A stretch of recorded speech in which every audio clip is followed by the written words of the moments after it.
Bismillahirrahmanirrahim. Assalamualaikum warahmatullahi wabarakatuh. Kembali lagi di Sayyid Hussein Channel. Kali ini kita akan melanjutkan tentang tafsir surat Al-Qadr. Bagaimana, Bib? Bismillahirrahmanirrahim. Alhamdulillahirrabbilalamin. Wa sallallahu ala sayyidina Muhammadin wa ala alihi wa sahbihi ajmain. Kita sudah bahas itu sebelumnya tentang Amr. Ya. Sekarang kita akan bahas mengapa kejadian ini terdapat pada 3 malam. Karena pada setiap malam dari 3 malam tersebut ada sesuatu yang terjadi pada malam lainnya. Jadi malam 19 punya kekhususan, 21 punya kekhususan, 23 punya kekhususan. Dari Ishaq bin Amir berkata, orang bertanya kepada Rasul, apakah rezeki dibagikan pada malam pertengahan Sya'ban atau nisfu Sya'ban? Nabi menjawab, tidak, demi Allah, melainkan pada malam 19 bulan Ramadan. Malam 21 dan 23, bukan hanya satu malam. Pada malam 19 dikumpulkannya seluruhnya. Pada malam 21 dibagikan segala urusan dengan bijaksana. Pada malam 23 ditetapkan dengan apa-apa yang diinginkan oleh Allah Subhanahu wa taala. Jadi malam 19 itu secara umum. Turun hazanah semua secara umum di malam 19. Sudah ditentuin. Malam 21 person to person. Lutfi tahun depan meninggal, tapi pas di sini, tapi dia malam ini menghidupkan. Bisa dirubah. Di episode sebelumnya dikatakan bahwa ketika Allah sudah menetapkan, ya sudah, tidak bisa dirubah, tapi ada Allah punya kehendak, ya jelas. Tapi yang paling kuat itu di Lailatul Qadar. Tapi makanya di ayat yang lain itu yamhullahu ma yasha wa yuthbit wa indahu. Nah, kita akan bahas nih ayatnya. Jadi apa? Malam 21 itu akan dipilah-pilah si fulan dengan si fulan satu persatu. Malam 23 itu ditetapkan apa yang telah dibagikan di malam 21. Jadi distempel. Dibawa naik lagi oleh malaikat dan ruh. Jadi print out dari Allah, dari Lauhul Mahfuz selama setahun itu turun ke ulil amr dan diseleksi oleh ulil amr. Difahami? Faham. Dalam kitab Durrul Mansur karya As-Suyuti juz 4 halaman 661 terbitan Darul Fikir cetakan tahun 1993 Masehi telah diriwayatkan oleh Ibnu Mardawai dari Ibnu As-Sakir dari Ali bahwa dia bertanya pada Rasulullah tentang ayat ini. Maka Nabi bersabda padanya, aku akan menyenangkanmu dengan tafsirnya dan aku akan menyenangkan umatku sepeninggalku dengan tafsirnya. Sedekah yang tepat sasaran. Pas emangnya orang butuh dan langsung kontan, nggak ditunda-tunda. Kedua, berbakti kepada kedua orang tua, berbuat yang ma'ruf. Yang 3 ini tadi dapat menggeser kecelakaan atau keburukan menuju keberuntungan dan menambahkan umur, serta mencegah mati dalam keadaan buruk. Harusnya dia kecelakaan, tapi karena sedekah tolak bala. Itu sedekah tepat sasaran, berbakti kepada kedua orang tua dan berbuat yang baik, perbuatan amal soleh. Itu dia, makanya jadi sebagai benteng. Kadang-kadang kan itu kan kita suruh baca doa ini untuk melindungi. Iya. Amal soleh itu lebih dari itu, lebih dari pelindungan doa-doa yang kita baca. Bermanfaat untuk diri kita sendiri. Di surat Ar-Ra'd 2 ayat 39 Allah berfirman, Bismillahirrahmanirrahim, yamhullahu ma yasha wa yuthbit wa indahu ummul kitab. Allah menghapus apa yang dia kehendaki dan menetapkan apa yang dia kehendaki, dan sisinya terdapat umul kitab Lauhil Mahfuz. Bisa dirubah. Apapun. Harusnya 3 tahun lagi meninggal, tapi karena silaturahmi jadi umurnya lebih panjang. Doa, sedekah, silaturahmi, amal soleh itu semuanya itu yang merubah nasib kita jadi baik. Amal buruk yang berubah nasib kita jadi buruk. Difahami ya? Faham. Kita masuk sekarang satu amal utama pada malam Al-Qadar adalah taubat. Bismillahirrahmanirrahim. Di surat At-Tahrim ayat 8, ya ayyuhalladzina amanu tubu ilallahi taubatan nasuha asa rabbukum an yukaffira ankum sayyi'atikum wa yudkhilakum jannatin tajri min tahtihal anhar. Wahai orang beriman, bertobatlah kepada Allah dengan taubat yang sesungguh semurni-murninya, agar Tuhanmu menutupi kesalahan-kesalahanmu dan masukkan kamu ke dalam surga yang mengalir di bawahnya sungai-sungai. Rasulullah bersabda, orang yang bertobat dari dosa seperti orang yang tidak memiliki dosa. Saya bertobat nih Allah, saya bertobat, tidak akan mengulangi. Kata Nabi, seperti 0 orang yang tidak memiliki dosa, seperti bayi yang baru lahir.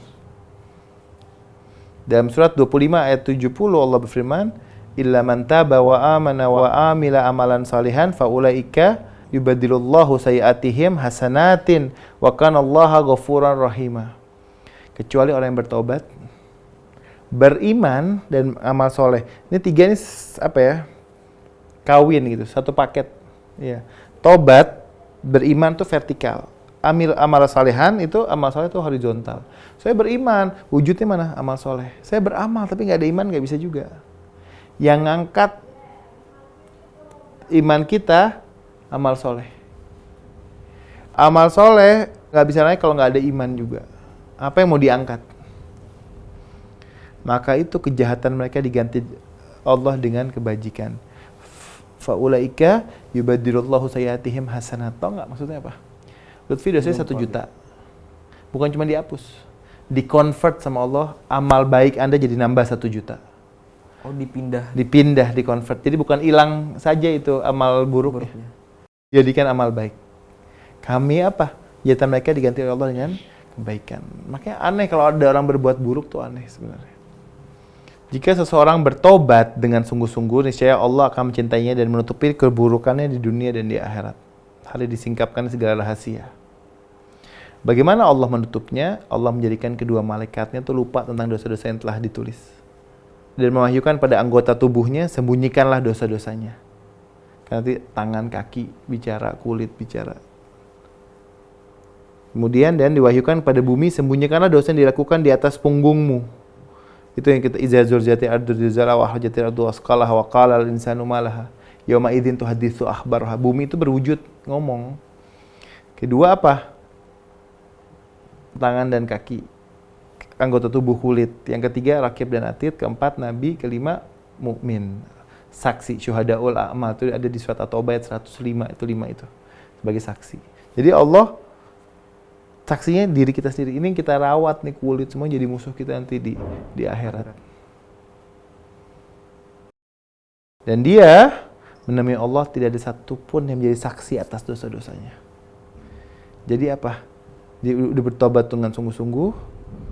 Malaikat lupa, anggota tubuh sama kulit semuanya tidak bersaksi, bumi juga sama. Jadi ketemu Allah nggak ada dosa apapun. Nabi bersabda tidak ada penolong atau pemberi syafaat yang lebih menyelamatkan dibandingkan taubat.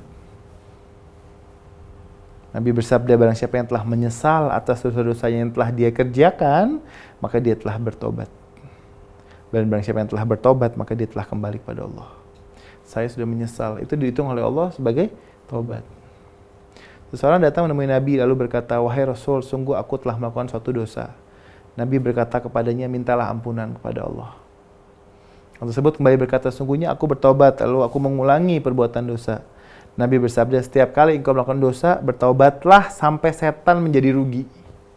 Dia rugi setan, dia udah goda, dia kembali lagi pada Allah, dia goda. Tapi sampai kapan gitu? Kelompok mendatangi Nabi, semoga Allah memanjangkan umur engkau, wahai Rasul, dan berikan kami kenikmatan melalui engkau. Ketika kami mendatangi engkau, wahai Rasul, dan tidak beranjak pergi, hati kami terhibur dan jiwa kami terlepas dari dunia. Serta kami memandang rendah apa-apa yang dimiliki manusia dari harta. Namun ketika kami pergi meninggalkan engkau dan berada bersama manusia yang lain serta para pedagang, kami menjadi mencintai dunia. Selama sama Nabi nih, kami biasa sama dunia, malah nggak demen. Ya, diingatkan tentang akhirat. Ya. Tapi ketika kami kembali ke rumah atau kami bersama pedagang, kami menjadi cinta dunia kembali. Kemudian Nabi bersabda, itulah hati, terkadang dia sukar dan terkadang dia mudah. Terkadang dia sukar, terkadang dia mudah. Kemudian para sahabat berkata, wahai Rasulullah, kami takut kemunafikan ada pada diri kami.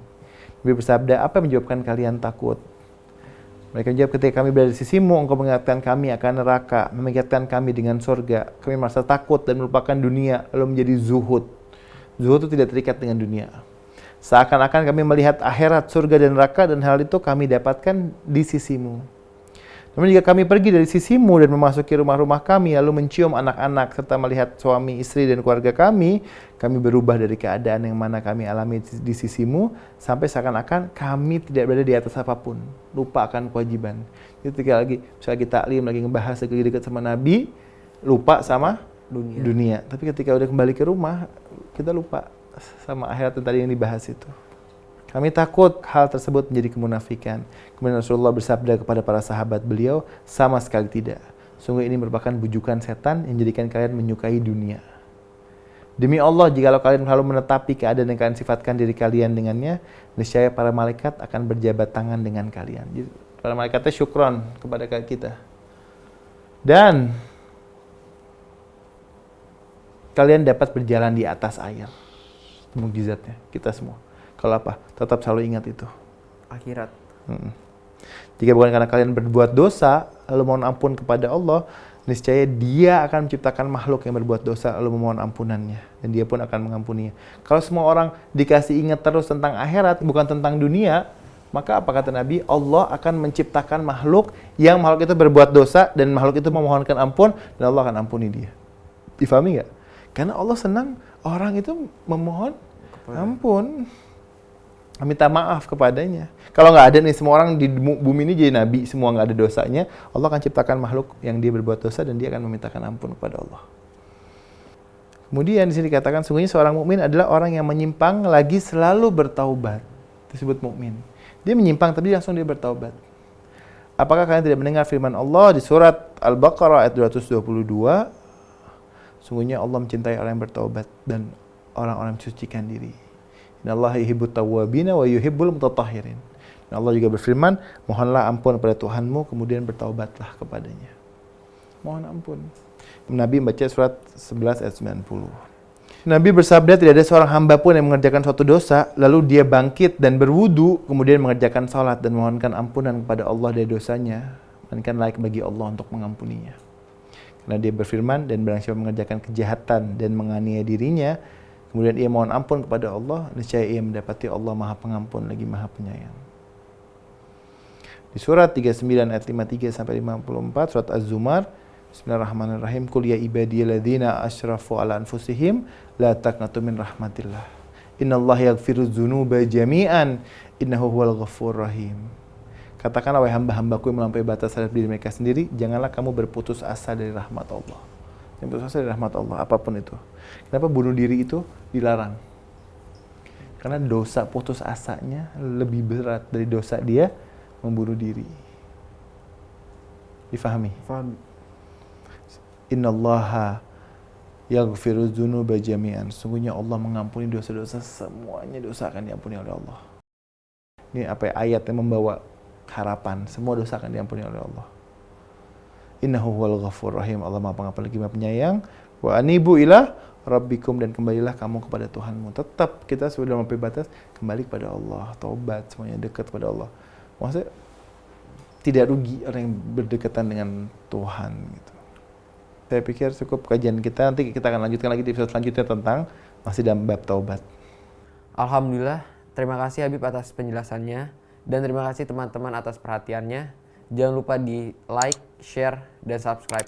Jika ada pertanyaan, tolong isi di kolom di bawah. Assalamualaikum warahmatullahi wabarakatuh.